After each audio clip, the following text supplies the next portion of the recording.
En este momento quiero invitar respetuosamente al doctor Elías Huerta Hijas, presidente de la Asociación Nacional de Doctores en Derecho, Colegio de Profesionistas AC, también para que pueda dirigirnos unas palabras en el marco de esta importante actividad. Tengo el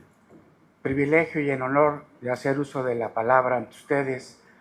Primero que nada quiero expresarles que me siento muy honrado, muy contento de venir nuevamente a Oaxaca, este lindo estado, esta linda ciudad,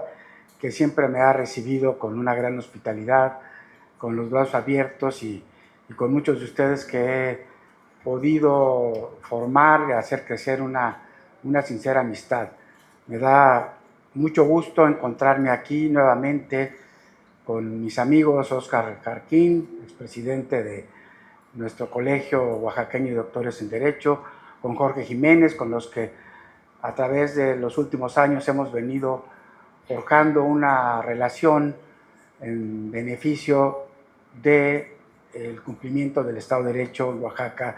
y en el país. Siempre que los he convocado a nuestras reuniones, a nuestros congresos nacionales e internacionales en la Ciudad de México, pues han estado representando a esta orgullosa y bella entidad del sur de nuestro país. Así es que es un doble motivo de satisfacción. Saludo también con gusto a la magistrada Berenice Ramírez, presidenta del tribunal. Me da mucho gusto conocer personalmente a una juzgadora que se ha destacado en el ámbito nacional por pues, su entereza y sus ganas por transformar la justicia en el país de Oaxaca. Saludo también al licenciado Manuel Ávila, representante del señor gobernador, y a todos quienes nos acompañan en el presidio. Pues la verdad es que yo quisiera aprovechar esta tribuna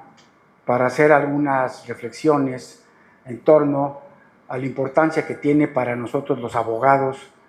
los momentos complicados, polémicos, difíciles por los que estamos atravesando en el país, particularmente la profesión de los abogados, los juristas, y de manera señalada los doctores en Derecho, quienes hemos tenido el privilegio, pero también el gran compromiso, la gran responsabilidad de haber podido acceder al grado académico en el campo del derecho más alto que otorga el Estado mexicano. Y en ese orden de idea creo que nos compete a nosotros asumir una responsabilidad particular, una responsabilidad especial en estos momentos históricos en Oaxaca y en México. ¿Por qué? Porque sin duda que los abogados somos herederos de una profesión liberal, de una profesión que desde que nos hemos formado en las aulas universitarias hemos ido abrevando, hemos ido capturando el amor por la justicia, el amor por el respeto de la ley, el amor por la cultura de la legalidad y sobre todo el amor por todos aquellos principios en que se sustenta el Estado constitucional y democrático de derecho. Y por ello, en este momento en el que estamos percibiendo que la profesión jurista, que la actividad jurista, que la profesión de los abogados, estamos prácticamente bajo fuego, es que debemos de reflexionar sobre los acontecimientos que nos están llevando gradualmente, poco a poco, día a día, a lo que podemos considerar, y ya lo han dicho muchos constitucionalistas, académicos, profesores, a una crisis constitucional. ¿Y por qué lo digo? Porque, bueno, sin entrar a muchos detalles, sin lugar a dudas que esta reforma al sistema de justicia, reforma al Poder Judicial, nos está generando un grave conflicto cotidianamente desde hace prácticamente 5 o 6 meses en que se mandó una iniciativa. Y yo quiero reconocer, como lo hemos hecho en momentos anteriores, cuando se ha estado llevando a cabo estos foros importantes antes de que se instalara la actual legislatura, que desde luego que necesitamos una reforma en México. No podemos cerrar los ojos ni soslayar que estamos en el peor de los mundos con nuestro sistema no judicial, sino nuestro sistema entero de justicia. Es lamentable el panorama que tenemos frente a la impunidad, frente a la corrupción, frente al abuso de poder, frente a estas fallas que tiene, insisto, no solamente nuestras instituciones del Poder Judicial, sino todas las instituciones del sector justicia. ¿Qué acaso no es más grave la cantidad, los niveles de impunidad que tenemos por la inacción, por la falta de profesionalismo de las instituciones de procuración de justicia, de las fiscalías en todo el país, de las policías, de los peritos, de los centros de reclusión, de las defensorías públicas, en fin, de la falta de aplicación de los sistemas alternativos de solución de conflictos? Sí existe una grave crisis en este terreno, pero no es una reforma al Poder Judicial únicamente derivada, como lo ha manifestado reiteradamente el ministro González Alcántara, de un sentimiento de molestia, de un sentimiento de venganza,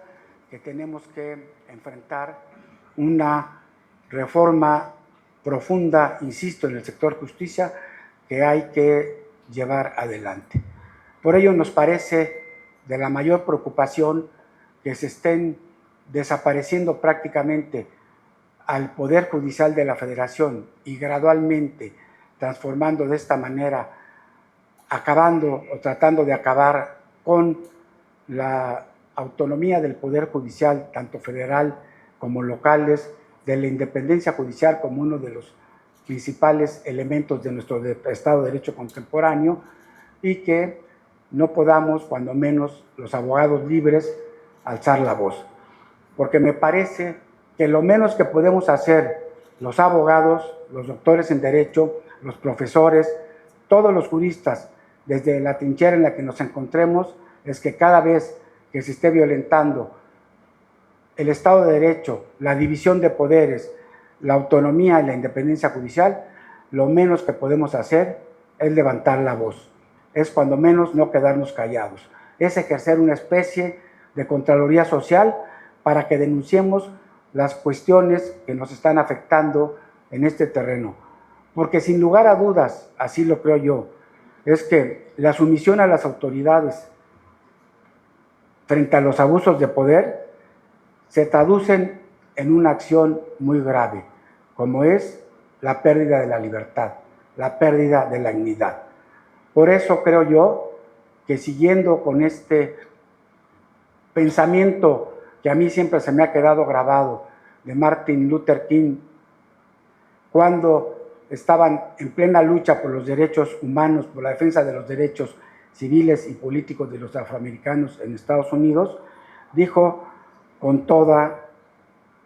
fuerza y con todo vigor: no me preocupa el grito de los violentos, no me preocupa el grito de los corruptos, de los sin razón, de los sin ética, de los deshonestos. Lo que me preocupa, dice él, es el silencio de los buenos. Y creo que en esta tesitura los buenos somos los abogados, que estamos obligados a no callar, a denunciar lo que veamos que está afectando nuestras libertades, nuestros derechos, nuestro Estado de Derecho. Y yo quisiera terminar nada más haciendo una reflexión. Son muchas las que podemos hacer, pero no voy a profundizar en un tema que ya está caminando. Nada más diría yo que, sin lugar a dudas, como Tribunal Constitucional, la Corte Suprema de Justicia de la Nación tiene el derecho y la potestad de manifestarse en última instancia sobre una reforma constitucional. Es falso, es un sofisma, que por ser una reforma constitucional ya es cosa juzgada y no se puede hacer nada. No, tenemos una gran tradición jurídica, jurisdiccional, que la Corte puede revisar, que el procedimiento a través del cual se reforma la Constitución se puede revisar, y que estamos justamente pidiéndole a los ministros de la Suprema Corte que ya se pronuncien sobre ese tema. Y nos causa una gran inquietud y una gran preocupación lo que ha venido sucediendo en el país en este tenor. Estoy seguro que lo que nos tiene en esta crisis constitucional ahora y que por lo visto va a ser más profunda fue la actitud en contra del texto constitucional de los que eran supuestamente los defensores de la Constitución en materia electoral. De 4 de los magistrados del Tribunal Electoral del Poder Judicial de la Federación, que fueron cooptados, que se les prometió que iban a seguir 3 años más al frente de un cargo al que tenían que haber entregado en finales de este año, y que bajo la premisa falsa completamente de que ya tenían experiencia, tenían que seguir adelante en esos cargos para poder juzgar los resultados electorales de las próximas elecciones de jueces, magistrados y ministros. Eso es muy falso. ¿Cuántas veces hemos tenido renovación de tribunales y los tribunales que recién asumen el cargo y que son además en la lógica constitucional moderna, que se van por partes renovando, como estaba sucediendo, lo podían haber hecho? Y ya lo veremos. Me adelanto un poco, que cuando menos uno o una de esos magistrados que actuaron así, dando una sobrerepresentación que nos tiene en la situación que estamos, verán que alguno de ellos o alguna de ellas, cuando menos uno, va a ser ministro o ministra, porque eso es lo que le ofrecieron y al tiempo. Porque no es posible que contra el texto constitucional del artículo 54, claramente, y bajo el principio de lo que es los diputados plurinominales y los senadores plurinominales, que son precisamente para representar a las mayorías, se les hayan dado con 54% de la votación nacional, el 78% de los escaños y de las curules.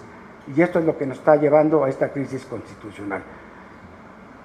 Y advierto y llamo la atención porque estamos de cara a lo que puede ser muy rápidamente un nuevo fraude constitucional orquestado precisamente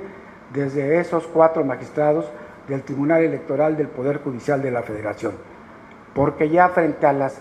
más de 150 suspensiones que le están ordenando al INE que suspende ese procedimiento electoral y que está balbuceando en hacerlo así, aunque sí lo han suspendido por el momento, están pidiendo al Tribunal Electoral del Poder Judicial, sin tener facultades constitucionales, porque esa facultad lo tienen los jueces de amparo, porque así está previsto en la Constitución y en la ley de amparo reglamentada del artículo 105 constitucional, ya le están pidiendo a estos 4 magistrados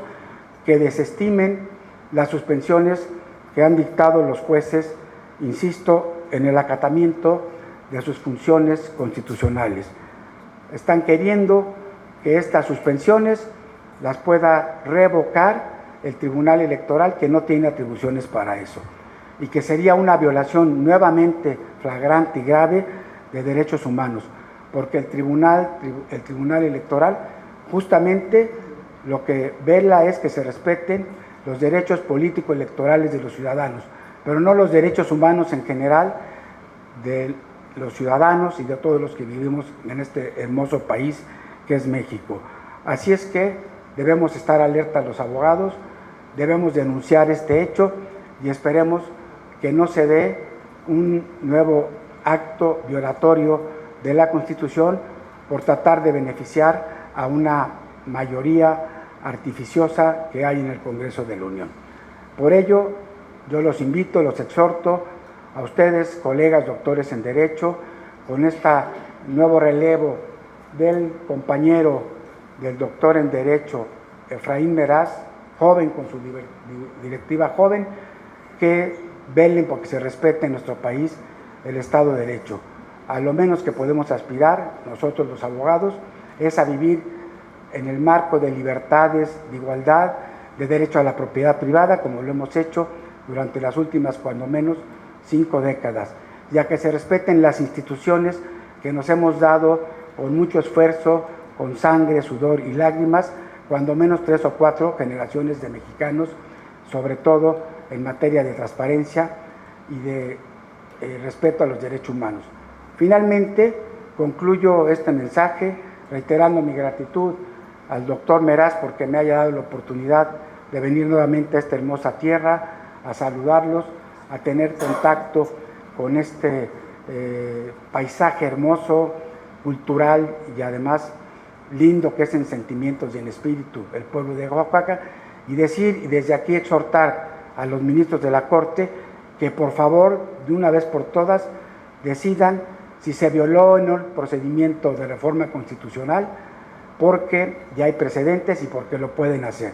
Tenemos cuando menos 10 experiencias de derecho comparado en los últimos 10 años en 10 diferentes países del mundo, empezando por la India, por Israel, por Colombia y por otros más, que han dicho que el Poder Legislativo, por más que quiera presumir que ejerce la voluntad del pueblo, no puede cambiar la sustancia de una Constitución. Eso ya está experimentado, insisto, en otras latitudes, en Latinoamérica, en Europa, en Asia. Y creo que es el camino que tenemos los mexicanos. No podemos ir en contra del respeto a los derechos humanos, no podemos ir en contra de la división de poderes, porque además nuestro texto máximo, nuestra ley fundamental, así lo mandata. El poder del pueblo, la soberanía del pueblo, se ejerce a través de los 3 poderes de la Unión, del Ejecutivo, del Legislativo y también del Judicial, que ahora lo quieren someter, como ya está sometido el Legislativo, a la voluntad del Ejecutivo. Muchas gracias, enhorabuena y felicidades al nuevo Consejo Directivo del Colegio Oaxaqueño de Doctores en Derecho.